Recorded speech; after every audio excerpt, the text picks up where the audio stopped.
Good afternoon, all. Students, today I am going to cover the last part of the chlorination, that is hypochlorite and bleaching powder as disinfection. So, chlorine is applied for the disinfection in different forms. We have already discussed. Now, this part, that is hypochlorite and bleaching powder, both are used as a uh, disinfectants for treating the water. Now, so I will discuss these two in brief. It is a very small part. I will discuss these two and then I will go for the some important problems. I just want to cover or solve some important problems at the end of this lecture. So this is a very small part. Now first I will discuss regarding the hypochlorite. So calcium and sodium hypochlorites may be used for the chlorinating small public supplies. So this is used for the small public supplies. It is not for you. It is not used for the large supply, just like municipal water supply or corporation water supply treatments. It is not used. Here it is used for a small water quantity. So now here see, when such a hypochlorite is dissolved in water, it dissociates as to form hypochlorite ions as given below. So here CaOCl2, it is what is called hypochlorite. When it is mixed with water, it produces Ca double plus, that is calcium, and 2OCl, that is hypochlorite ion. So 2OCl minus I have shown. So Ca double plus and 2OCl minus the hypochlorite ion. So here the 2OCl minus is the hypochlorite ion. This is produced once this hypochlorite is mixed with the water. Again, the hypochlorite ions may further combine with, okay, hypochlorite ions may further combine with hydrogen ions present in water so as to form hypochlorous acid as follows. Now you see second equation. So that is hypochlorite ion, that is OCl minus, is again combines with the hydrogen plus ions and produce HOCl. Here this HOCl minus is the hypochlorous acid. So this HOCl is the hypochlorite acid. So this hypochlorite ion and hypochlorous acid both are responsible for the effective disinfection of the water. So now at the bottom it is written, see, this process is known as hypochlorination. So about two processes what is going on is called as hypochlorination. And the hypochlorite ions and hypochlorous acid both disinfect the water effectively. So these are also used as a disinfection of water. And one more compound, let us see one more compound, what is that? Bleaching powder. So another chlorine compound which is sometimes used for the disinfecting water is bleaching powder. Okay. So this compound is a white amorphous powder with a pungent smell of chlorine. So this bleaching powder is having, okay, white amorphous powder and it has very pungent smell. We have experienced also bleaching powder somewhere in urine and etc. they will just sprinkle for the maintaining the germicidal process. Okay, so this bleaching powder is also used for the water disinfection. Now when freshly made, it contains about 30% of the available chlorine. So this bleaching powder when it is freshly made, it contains 30% of the available chlorine. So it is however an unstable compound and on exposure to air, light and moisture, it rapidly loses its chlorine content. Okay, so that means bleaching powder can also be effectively used where this bleaching powder contains only 30% of the chlorine. Okay, and that 30% of chlorine is responsible for the disinfection action in the water. So its strength should, further it is written in the next para, you see, its strength should therefore first be ascertained in the laboratory before using it for the chlorination. So anyway, the following are the disadvantages of the bleaching powder. What are following are the advantages, sorry, not disadvantages, following are the advantages of the bleaching powder. So one is they are available in small packets in powder form, which is more convenient for using. And second one is their chlorine content does not decrease with the storage. if they are properly packed and stored for any long time period, it can be maintained. So that means chlorine content is not actually decreased. So if it is only in what condition? If it is not proper, if it is properly packed and placed, stored. In such condition, the chlorine content will not decrease. That is one second advantage. Third advantage is they can be applied to water in a dry condition or as a solution. In both condition, it can be applied to the water. Either it may be in dry condition or in wet condition. That is, it may be mixed with small quantity of water and then it is added to the large quantity of water. So that thing can be done. So these three are the advantages of the using the bleaching powder. Nevertheless, now out of the these two are very important for application, okay, of the water purification. Now, nevertheless, hypochlorite and bleaching powder are generally not used in the modern days because they are used for the small quantity of water. Okay, so once again it is written. So, nevertheless, hypochlorite and bleaching powder are generally not used in modern days for treating public water supplies, mainly because they raise the pH value of water on account of their lime contents. So both these compounds are containing lime much more in their combination. So therefore, this lime will increase the pH value of the water. So water will become more alkaline. So we don't want the more alkaline water. Water pH value must be in between 6.5 to 7.5. So it is always good. If it is more than 7.5, then it become more alkaline. Okay. They contain very low amounts of chlorine. So they contain very low. So these two are the small drawbacks of these two compounds. So one is they raise the pH value of water once they are mixed with water. And second one is they contain very low amount of chlorine. So they contain very low amount of chlorine means they we have to use the more quantity of these two compounds. That means if you want to use the bleaching powder for what you call disinfection, then we have to use more quantity of the bleaching powder because the chlorine content in that will be only 30%. And however, these two chemicals are used for treating small supplies such as swimming pools.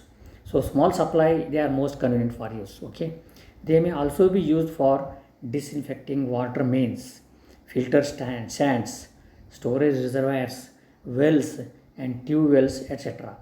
And also in case of emergency, disinfectant can be used. Okay, they can use as a emergency disinfectants.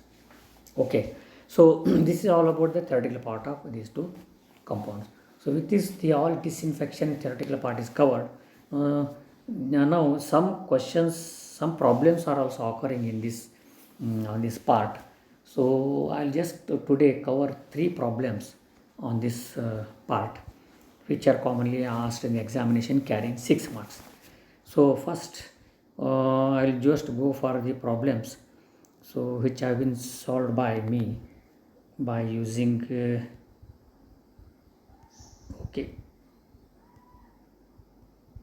okay, now let us see. I will just go to problems now.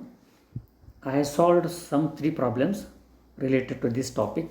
One problem is based on, this problem on the bleaching powder estimation. So sometimes such type problems are asked in the examination carrying 6 marks. So this is one problem of such type. I am just going to explain you how it is solved. So first let us read the problem. So one problem, that is bleaching powder estimation.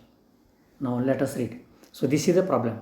What is the problem? It is required to supply to a population. It is required to supply water to a population of 20,000 at a per capita demand of 150 liters per day.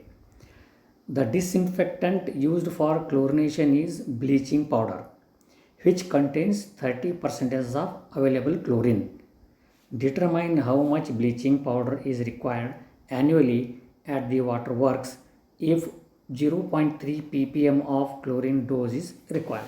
So now here try to understand this problem. What is given is the population is given here and per capita demand is given. Per capita demand of water is 150 liters per day and the disinfectant used is chlorination, so which is bleaching powder, that is chlorine only, but in the form of bleaching powder used. and this bleaching powder is containing 30% of the available chlorine. Okay, what is the question? Determine how much bleaching powder is required annually. We have to find out annually, that is per year. Okay, at the water works if the 0.3 ppm of the chlorine dose is required. So what is the chlorine dose required for the disinfection of the water? 0.3 ppm, that is 0.3 milligram per liter, we can say. 0.3 ppm means 0.3 milligram per liter of the chlorine dose is required for the disinfection of the water. So this is the given things, and by using these data we have to determine what is the bleaching powder estimation for the year. So we have to solve this. Now here what is given is solution. Solution is average daily demand. Average daily water demand is how much, that we have to find out. So population is given. If it is multiplied by per capita demand. Per capita means per person. So water demand per person. So both are given. So we shall multiply. So what is population? 20,000. This population multiplied by the 150 liters. So 150 liter per person per day. It is requirement. So 20,000 persons, that is population, into 150. If you multiply, you will get how much it is? 30 lakhs. Okay, 30 lakhs liters. 30 lakhs liters, okay, per day water is required for the treatment. So now what is 30 lakhs liters means 3 into 10 raised to 6 liters. Okay, this is the water we have to treat per day. So now let us see next. What is the amount of chlorine required daily? It is given. Amount of chlorine required to treat the water is, disinfect the water is 0.3 milligram per liter. So 0.3 milligram per liter, and what is the liter? Total liter 3 into 10 raised to 6 liter. So if you multiply them, you will get 0.9 into 10 raised to 6, okay, milligram. 0.9 into 10 raised to 6 milligram. So amount of chlorine required is 0.3 milligram per liter. So it is not, it is written 0.9 into 10 raised to 6 liter is written. Please make the correction. It is not liter, it is milligram. What is that? 0.9 into 10 raised to 6 milligram. So this is the amount of chlorine required. So please make the correction. It is not liter, it is milligram. Because 0.3 milligram is required per liter. So for how many liters it is required? 3 into 10 raised to 6 liter. So it will be 0.9 into 10 raised to 6 milligram. So 0.9 into 10 raised to 6 milligram means it is 0.9 kg. Okay, it will be converted as converted in kg. So 0.9 kg chlorine is required for treating the water. How much water?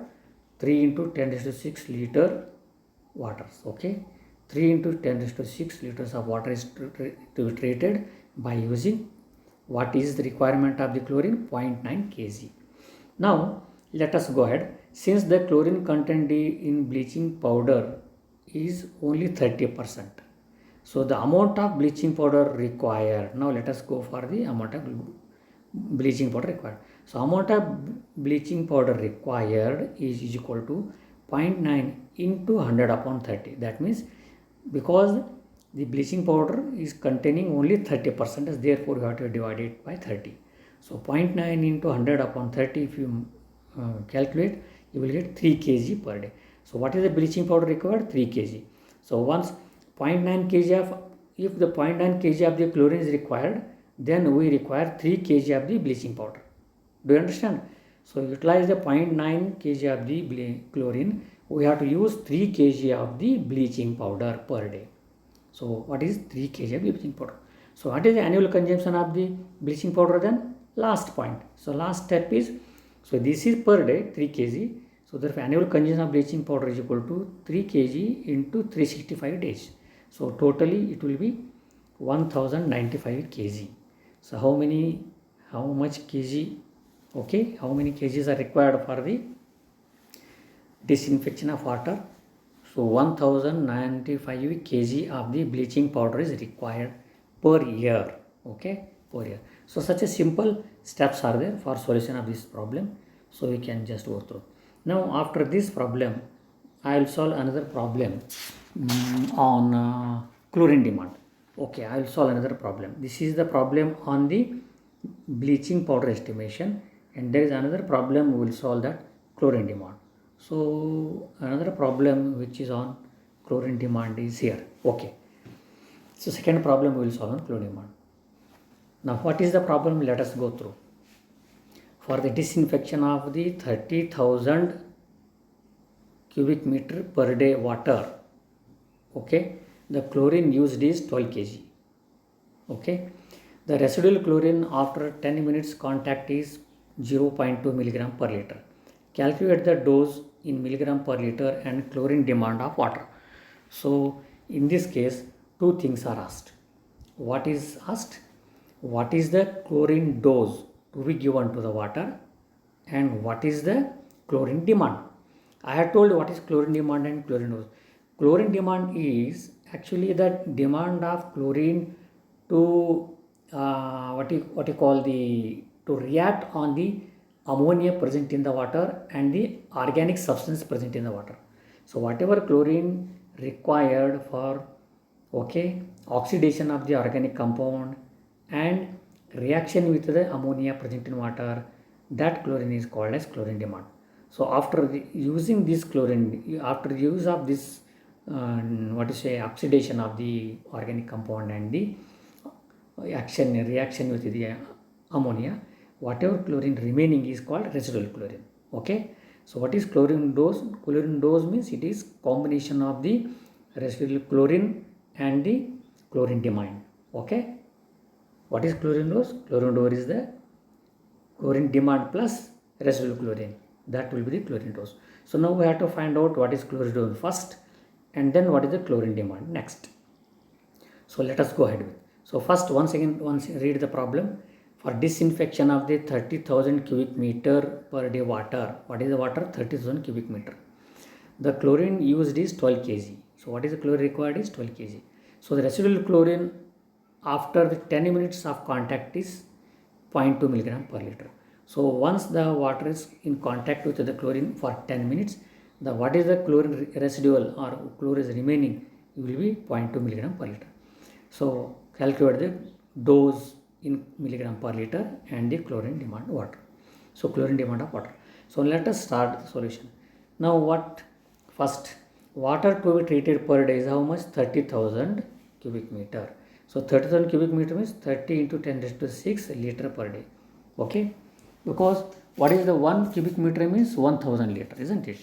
1 cubic meter means 1000 liter. So 30,000 cubic meter means 30,000. Okay, 1 cubic meter is 1000 liter. So therefore 30,000 means again you have to multiply it by 1000. So therefore automatically it becomes liters. So 30 into 10 to 6 liter per day. So this cubic meter is converted into liter. So chlorine consumption per day. What is chlorine consumption per day? Next step, 12 kg it is given. So chlorine consumption per day is 12 kg which is given. 12 kg means I have converted it into milligram. 12 into 12 into 10 raised to 6 if you do it, it will be milligram. So multiply it by 10 raised to 6, it will be milligram. So now chlorine used per liter of water. So what is the chlorine used per liter of water? That can be calculated by using this formula. What is chlorine consumption per day divided by the quantity of the water treated per day. So what is chlorine consumption per day? Come here, that is 12 into 10 raised to 6. Okay, that is the chlorine consumption, and that is milligram. Okay, chlorine consumption per day, that is in milligram, and divided by 30 into 10 to 6 liter of water. So because this is the chlorine consumption divided by quantity of water treated, if you divide them, then automatically you will get the value, that is 0.4 milligram per liter. So what is the chlorine used per liter of water? That is 0.4 milligram per liter of water. So this is how it is calculated. Now residual chlorine. What is residual chlorine? It is also given. Come to next test. Now the residual chlorine is equal to 0.2 milligram per liter, which is given. So what is the residual chlorine? After using the chlorine in chlorine demand, chlorine must be retained. What is the chlorine retained is called residual chlorine, or it is called free chlorine. Residual chlorine means it is free chlorine. So 0.2 milligram per liter is given. So how to find out then chlorine demand? Now what is our formula? I have told you, and now you see what is written in bracket. chlorine demand is equal to the amount of chlorine added to water, that is chlorine dose, minus residual chlorine. So this is the equation. What is that? Chlorine demand is equal to the amount of chlorine added to water minus residual chlorine. Now what is the amount of chlorine added to water? That is 0.4 milligram per liter. So that is that chlorine demand is equal to 0.4 is the amount of chlorine added to water minus 0.2 is the residual chlorine, so which will be equal to 0.2 milligram per liter. So that means 0.2 milligram per liter is chlorine demand. So this we have calculated two things. So first we have calculated what chlorine dose. 0.4 milligram per liter is chlorine dose. This 0.4 milligram per liter is chlorine dose, and last one 0.2 milligram per liter is the chlorine demand. So these two things we have solved in this problem. So do you understand? So this is one type of problem, and previous one I have solved, that is the problem on bleaching powder estimation. So first problem was problem on bleaching powder estimation, and the second problem is on problem on the chlorine demand. So these two here, chlorine dose and chlorine demand, is both are calculated. Let us see, for your more clarification, one more problem we will solve. For example, one more problem we will go through which has occurred in the examination only. This problem again, it is on the chlorine demand of the water, chlorine dosage and chlorine demand of the water. So first read the problem. Problem 3. Chlorine usage in the treatment of 20,000 cubic meter per day is 8 kg per day. So what is the chlorine usage? 8 kg per day. What is the water treated? 20,000 cubic meter. Okay. Now the residual chlorine after 10 minutes contact is 0.2 milligram per liter. Again, residual chlorine means it is free chlorine. So next, what is sentence? Calculate the dosage in milligram per liter and chlorine demand of water. Okay, once I will read the problem. Chlorine usage in the treatment of 20,000 cubic meter per day is 8 kg per day. The residual chlorine after 10 minutes contact is 0.2 milligram per liter. Calculate the dosage in milligram per liter and chlorine demand of water. So again, same type problem. So data are different. Let us start the solution. So once again, water to be treated per day is how much? 20,000 cubic meter, which is nothing but 20 into 10 raised to 6 liter. Okay. Now, what is the chlorine consumption per day? Chlorine consumption per day is given, that is 80 kg. So 80 kg is nothing but 8 into 10 raised to 6 milligram. So chlorine used per liter of water, let us calculate. That is the same formula, chlorine consumption divided by quantity of water treated. So chlorine consumption, that is in milligram, and quantity of water treated, that is in liters. So let us put these values, let us substitute these values in the equation. So here what is that? Chlorine used per liter of water is given by 8, that is chlorine consumption is 8 into 10 raised to 6 milligram divided by 20 into 10 raised to 6, that is liters of water. So again the value is coming out to be same. So here what is the chlorine dosage? 0.4 milligram per liter. So 0.4 milligram per liter is the chlorine dosage. Now let us go for the chlorine demand calculation. So now what is given? Now residual chlorine is equal to 0.2 milligram per liter. It is given in the problem. So residual chlorine is given. So now we know that chlorine demand is equal to amount of chlorine added to water minus residual chlorine. So again same formula we are using, and the formula is like this, and chlorine demand is equal to the chlorine added, what is that? Chlorine dosage 0.4. So minus what is the residual chlorine? 0.2. So 0.4 minus 0.2 will be equal to again 0.2 milligram per liter. So again what is 0.2 milligram per liter? It is chlorine demand. So again two things are determined here. One is chlorine dosage, that is 0.4 milligram per liter, and chlorine demand, that is 0.2 milligram per liter. So these two things are very important so to know. So these two types of problems are commonly occur in the examination, carrying 6 marks in this part. So with this this chlorination part and what you call as the disinfection part is completed. And in once again, if I want to take review in disinfection part, we have covered many things. Disinfection by using some different disinfectants I have discussed. And moreover that the chlorine is in detail is discussed. So out of these 3 lectures, so chlorine has given more emphasized, and the problems of 2 types which are occurring in examinations are also covered. I hope you all the students have understood this. So today is a short lecture. Here the more emphasis is given to the problems. I hope you have understood this part, and with this disinfection topic is completed in all respect, in theoretically as well as in what is called as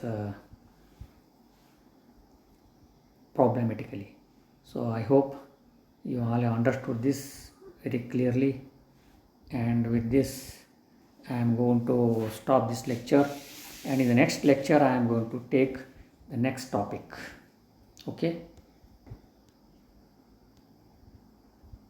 Okay, anyway, once again you just go through, and I will just try to finish this.